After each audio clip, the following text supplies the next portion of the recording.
क्या प्रदेश में जनप्रतिनिधियों को मान सम्मान नहीं मिल रहा है? आमतौर पर ऐसे आरोप विपक्ष के जनप्रतिनिधि लगाते रहते हैं, लेकिन अब सत्ता पक्ष के जनप्रतिनिधि भी ऐसी ही बातें कर रहे हैं। विपक्ष के साथ सत्ता पक्ष से भी उठी आवाज। अधिकारियों के रवैये से जनप्रतिनिधि नाराज। सरकारी समारोहों से क्यों रखा जा रहा दूर? क्या सरकारी अधिकारी घमंड में है चूर? मान सम्मान की चाहत, माननीय हुए आहत। प्रदेश में जनप्रतिनिधियों को मान सम्मान नहीं मिल रहा है। प्रदेश में अफसरशाही हावी है। विपक्षी दल के जनप्रतिनिधि गाहे बगाहे ऐसे आरोप लगाते रहते हैं, लेकिन जब सत्ता पक्ष के जनप्रतिनिधि भी विपक्ष के सुर में सुर मिलाने लगे तो मसला बड़ा हो जाता है। इतना बड़ा कि इसकी गूंज विधानसभा तक जा पहुंची। सवाई माधोपुर से कांग्रेस विधायक और मुख्यमंत्री के सलाहकार दानिश अबरार को सरकारी समारोह में नहीं बुलाने के मामले ने हाल ही में खूब तूल पकड़ा। जनप्रतिनिधियों का कहना है कि प्रोटोकॉल के अनुसार उनके इलाके में होने वाले किसी भी सरकारी समारोह में उन्हें बुलाया जाना जरूरी है, लेकिन अधिकारी हैं कि मानते नहीं। बार बार जनप्रतिनिधियों की अनदेखी कर उन्हें नीचा दिखाने की कोशिशें होती हैं। विपक्ष आरोप लगा रहा है कि प्रदेश का प्रशासनिक ढांचा ही ध्वस्त है। जनप्रतिनिधियों को प्रशासनिक अधिकारियों के द्वारा जिस प्रकार के तौहीन और अपमान किया जा रहा है, ये हम पक्ष के और विपक्ष के दोनों ही लोग महसूस कर रहे हैं। विपक्ष के लोगों का भी रोज आए दिन शिकायतें आती है। अब मेरे जैसे व्यक्ति को भी, और वहाँ मंत्री जी ने जाकर के लोकार्पण किया और मुझे जानकारी नहीं, तो मेरा जैसा प्रतिपक्ष नेता विधानसभा में इस विषय को कई बार उठाया, और मैं सोचता सवाई माधोपुर के एमएलए ने भी अपनी मन की जो पीड़ा कही वो इसी कारण से कही है कि उनको इग्नोर करके कार्यक्रम करते हैं तो गुस्सा होता है। मामला सिर्फ राजकीय समारोहों में आमंत्रित करने का नहीं है। विधानसभा में उपनेता प्रतिपक्ष राजेंद्र राठौड़ ने तो यहाँ तक कहा था कि न तो अधिकारी उनके पत्रों के उत्तर देते हैं और न ही महीनों तक विधायक विकास कोष की स्वीकृति जारी की जाती है। सरकार बार बार ऐसे अधिकारियों के खिलाफ कार्रवाई की बात कहती है, लेकिन बात आई गई हो जाती है। सरकारी अधिकारियों की बढ़ती मनमानी से सत्ता पक्ष भी आहत है। कोई भी अधिकारी हो, उसको रूल्स रेगुलेशन को मानना अधिकारी की जिम्मेदारी है। जनप्रतिनिधियों को बुलाना उनकी जिम्मेदारी है। यदि कोई भी जनप्रतिनिधि को अधिकारी अवॉइड करने, देश अधिकारियों के घमंड से नहीं चलता, देश वोट की पेटी से चलता है। कोई अधिकारी हो जो देश के संविधान में उसके अधिकार उसको दिए उतने ही काम मिले। देश में नीति, योजना और निर्णय लेने का काम वोट की पेटी से जीते हुए विधानसभा और लोकसभा के लोग करेंगे। पिछली बार जब विधानसभा में ये मसला उठा था तो स्पीकर डॉक्टर सीपी जोशी ने इसे गंभीर बताते हुए चीफ सेक्रेटरी स्तर की बैठक बुलाकर प्रोटोकॉल तय करने की बात कही थी, लेकिन प्रोटोकॉल तय करने वाली उस बैठक का अभी भी इंतजार है। न्यूज़ 18 राजस्थान के लिए जयपुर से दिनेश शर्मा की रिपोर्ट। डूंगरपुर में भूमाफिया ने अपने लालच के लिए भगवान की जमीन भी बेच डाली। फरियादी अजित लबाना के मुताबिक तत्कालीन सरपंच सोमलाल कोटेड और सचिव हीरालाल आहारी ने धोखाधड़ी और गलत तथ्य पेश करके करोड़ों की देवस्थान की भूमि पंचायत की बताकर हर्षवर्धन सिंह को बेच दी। फरियादी ने जिला प्रशासन को परिवाद देते हुए जांच की मांग की, जिस पर एडीएम ने बिछीवाड़ा एसडीएम को मामले की जांच कराने के निर्देश दिए।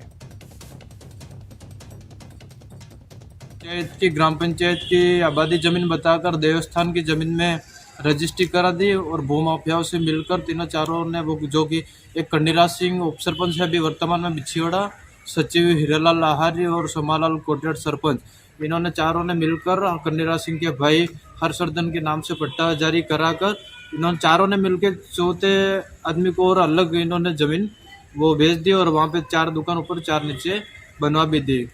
ऐसा मामला जानकारी में आया है, उसके बाद हमने एसडीएम बिछीवाड़ा को जांच के निर्देश दिए हैं और तथ्यात्मक रिपोर्ट 3 दिनों में उनको देने के लिए कहा है।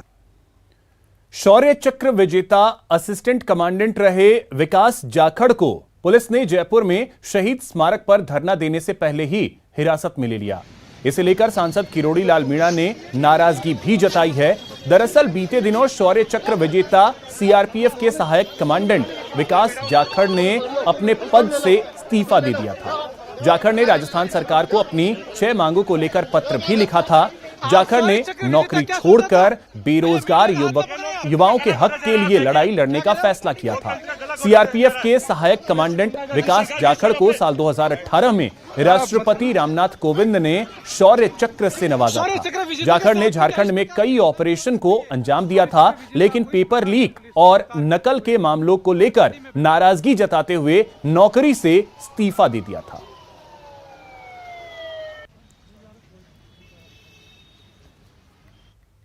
बूंदी के नैनवा कस्बे का महावीर सैनी जिंदगी की जंग लड़ रहा है। महावीर की दोनों किडनी खराब हो गई हैं।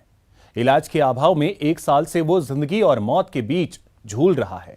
आर्थिक तंगी के कारण महावीर इलाज करवाने में असमर्थ है। महावीर सैनी की व्यथा पर बूंदी से चैन सिंह की ये रिपोर्ट देखिए। जिंदा रहने के लिए चीख निकल भी रही है तो होठों में ही घुटकर रह जा रही है। सामने मुफलिसी मुहबाए खड़ी है, इसलिए सांस उखड़ती जा रही है। सचमुच जहां 2 वक्त की रोटी भी मुश्किल से मिलती हो, वहां किडनी ट्रांसप्लांट में लगने वाले 7 लाख रुपए कहां से आए? नहीं, पैसा ही नहीं है। पैसा ही नहीं है मेरे पास तो किडनी देने के लिए परिजन तैयार है। बूंदी के नैनवा के निवासी महावीर सैनी ने सपने में भी नहीं सोचा होगा कि वह ऐसे गंभीर रोग के भंवर में फंस जाएगा, जिससे निकलना उसके लिए जंग लड़ने से कम नहीं होगा।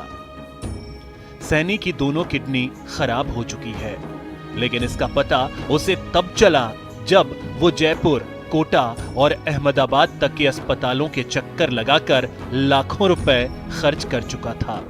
इसकी दोनों किडनियाँ खराब है। हॉस्पिटल में दगाए, दोनों किडनियाँ खराब बताए इसके इलाज के चक्कर में 3.5 लाख रुपए लग चुका है।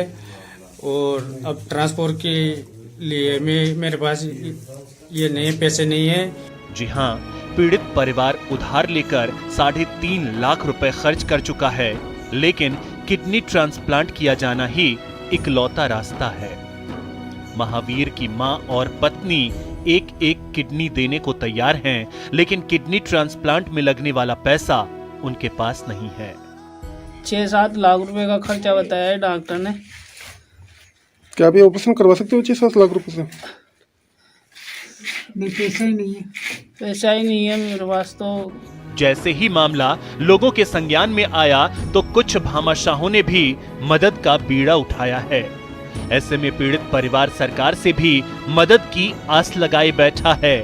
अंदाजा लगाना मुश्किल नहीं है कि क्या बीतता है उस परिवार पर जिसके घर का सहारा बनने वाले ही बेसहारा हो जाते हैं। न्यूज़ 18 राजस्थान के लिए बूंदी से चैन सिंह तंवर की रिपोर्ट। अब बात कहीं राहत कहीं आफत की। बीकानेर में 32 साल बाद एक दिन में 20 मिलीमीटर बारिश दर्ज की गई। इस बारिश ने किसानों की मेहनत पर पानी फेर दिया। मूंगफली की आवक अधिक होने से किसानों को टीन शेड में माल रखने की जगह नहीं मिल रही है। तो अब ये 2 तस्वीरों के जरिए हम आपको दिखा रहे हैं। अब चूंकि टीन शेड के नीचे मूंगफली नहीं रखी है, इसकी वजह से जो बारिश हुई, मूंगफली भीग गई।